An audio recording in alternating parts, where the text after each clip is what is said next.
ሰላም ሰላም ውድ ተመልካቾች እንዴት ዋላችሁ እንዴት ናችሁ? አሁን ወሳኝ የሆነ መረጃ ይዤላችሁ መጥቻለሁ። ይህ መረጃ እንግዲህ ምንድነው ሰሞኑን በአማራ ክልል ላይ በጣም በብዛት ያለው ከመከላከያና ከአድማ ብተና ከሚሊሻ እጃቸውን እየሰጡ ነው። እጃቸውን መስጠታቸው አሪፍ ሆኖ ያለ ግን ከመንግስት ከብልጽግናና ከአማራ ብልጽግና እንዲሁም ደግሞ ከኦሮሚያ ብልጽግና በቀጥተኛ ትዕዛዝ እጃቸውን መስጠት ብቻ ሳይሆን እስከነ መሳሪያቸው ፋኖን ተቀላቀልን በሚል እንዲቀላቀሉ የተደረጉ ደህንነቶች አሉ። በደንብ ለ3 ወር በላይ የሰለጠኑ የደህንነት ሰዎች አሉ። ስለዚህ አሁንም ሁሉንም ፈትሹ። ከመሳሪያ ሳይቀር እስከ ጫማ አውልቃችሁ እንዲሁም ልብሳቸውን ቀይራችሁ ብታስገቧቸው አሪፍ ነው። ምክንያቱም ለማየት በሚቸግር ትንሿ ስክሪፕቶ ሳትቀር በትንሿ ስክሪፕቶ ሳይቀር ጂፒኤስ ተገጥሞ እየመጡ ነው። የማታታይ በቁልፍ የሸሚዝ ቁልፍ በመስመስል ካሜራ አስገብተው በዛ መልኩ እያስገቡ ነው። አሁን ዛሬ ወደ በሸዋ በደራ የተከሰተው የድሮን ጥቃት አንደኛው አላማው ይሄ ነው። ምክንያቱም ይሄ እንዴት ሆነ ስትሉ እዛው አካባቢ ላይ ፋኖች እንቅስቃሴ እያደረጉ ነበር፣ ዘልቀው ገብተው ነበር። ነገር ግን እነሱን ለመምታት ሲባል እንግዲህ እነሱ ከሄዱ በኋላ ከአንድ ሰዓት በኋላ ድሮኗ ሂዳ ንጹሃን ላይ አርፋ ንጹሃን እንዲገደሉ ሆኗል ማለት ነው። ያ ምንድነው ደራ ላይ በጣም ከፍተኛ ኦፕሬሽን ሊሰራ ነው ተብሎ መረጃ ከውስጥ ወጥቶ ለመንግስት ደርሶታል። ስለዚህ መግቢያቸው ላይ ተጠብቆ በድሮን ሁሉንም ሀሩር ለማድረግ ነበር የታቀደው። ነገር ግን ፋኖች ከና የነሱ መረጃ ተሰጧቸው የደረሱበት ሰዓት ስላልተገጣጠመና ፋኖችም ስለተመለሱ በዛ ምክንያት እንግዲህ ፋኖ ነው በሚል ደረጃ በሚመስል ደረጃ እንግዲህ ፋኖ ነው ብለው በማመን ንጹሃን ላይ ጥለዋል። ስለዚህ ይሄ በጣም ተጠንቀቁ። አሁን ይህንን እያዳከሙና ከህዝብ ልብ ውስጥ ፋኖን የማውጣት ስራ እየተሰራ ነው። ይህ በሚሰራበት ጊዜ ሁለት አይነት ውጤት ነው የሚያመጣው። አንደኛ ህዝቡ ፋኖ ያለ ምንም ነገር እኛን እያስመታ ነው የሚል አስተሳሰብ በህዝቡ እንዲሰርጽ ይፈልጋል። ሁለተኛው ደግሞ ህዝቡ ላይ ስነ ልቦናዊ ጫና ማድረግ ነው። ሶስተኛ እንግዲህ ፋኖን የሚቀላቀሉትን በተለይ ደግሞ ፋኖን በሰላም የሚከረበ ሚሊሻም ሆነ ምን እንደዚህ ከምንልማ ድሮን ማይመታን ከመንግስት ጋር ብንሆን ይሻላል የሚል አስተሳሰብ እንዲይዙ እየተደረገ ያለ። ስለዚህ ይህን አስተሳሰብ ደግሞ ለመቀየር የገቡት እነዚህ ደህንነቶች አሉ፣ መረጃ አሳልፈው የሚሰጡት ማለት ነው። እነዚህን ከተቻለ ልብሳቸውን አቀላችሁ ሌላ ልብስ ስጧቸው። ምክንያቱም አብሬ ልታገል ያለ አይመለስም። ነገር ግን ከአመራሮች አካባቢ ያሉበት አካባቢ መሆን የለባቸው። ምክንያቱም ልክ ህዋቶች ሰሜን ዕዝ ላይ ያደረጉትን ከውስጥ እንደጀመሩት ሁሉ እዚህ ጋርም ውስጥ ጀምረው ለመጨረስ እያቀዱ ነው የገባሉ።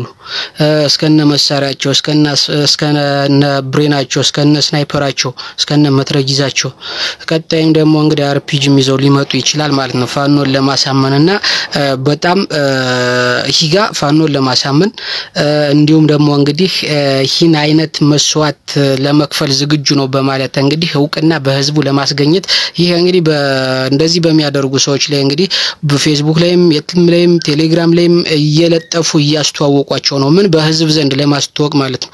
ስለዚህ ይሄ ደግሞ ምንድነው ወደ አመራርነት ደረጃ ለማስያዝ ነው። አመራርነቱን ለማስያዝ ነው፣ በእነሱ ቁጥጥር ውስጥ ለማስያዝ ይህን አይነት ሴራ እየተጠቀሙ ነው። ስለዚህ አዲስ ለሚመጣ ሲጀመር አሰልጣኝ መሆን የለበትም፣ አመራር ላይም ምንም መሆን የለበትም። ምክንያቱም እንደገና የተሰራ ነገር ወደ መከፋፈል ስለሚሄድ ማለት ነው። ስለዚህ በደንብ እየፈተሻችሁ አስገቡ።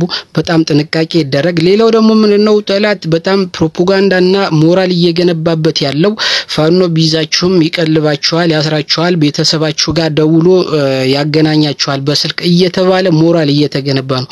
ስለዚህ አይረባችሁም።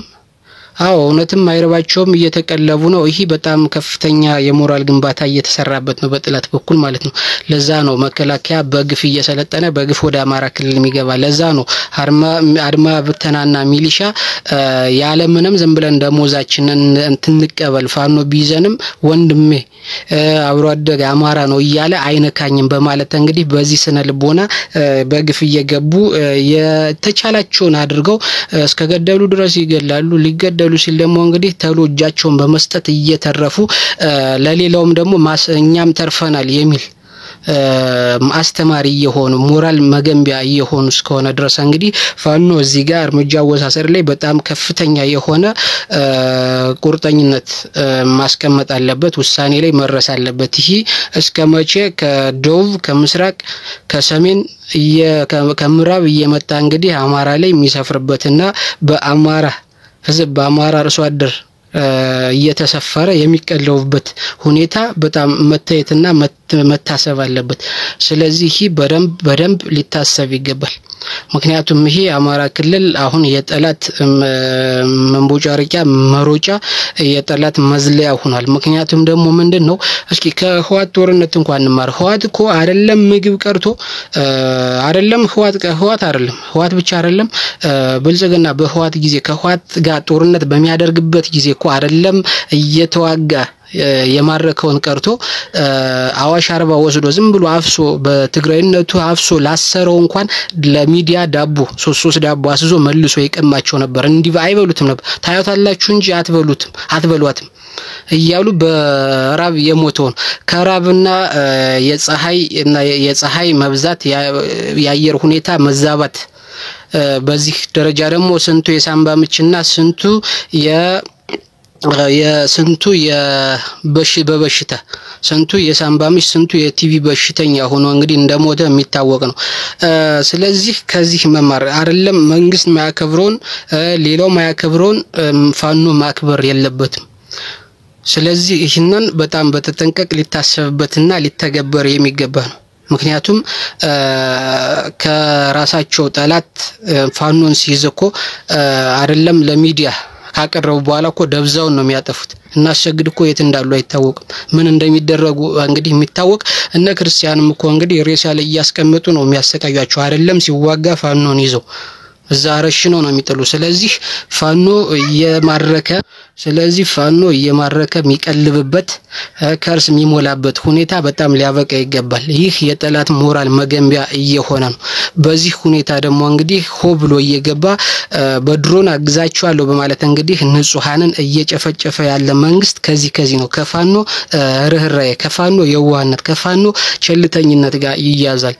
ስለዚህ የኛ ህዝብ በድሮን በሞርታር እያለቀ ቤቱ እየተቃጠለ እየታገተ ሚሊዮን ብሮችን እየተጠየቀ እንግዲህ የሚያግተውን የሚደፍረውንና የሚገለውን ሲያዝ ምግብ የሚቀለብበት ውሃ የሚሰጥበት ለቤተሰቡ ደውሎ ደህና ነኝ ብሎ የሚናገርበት።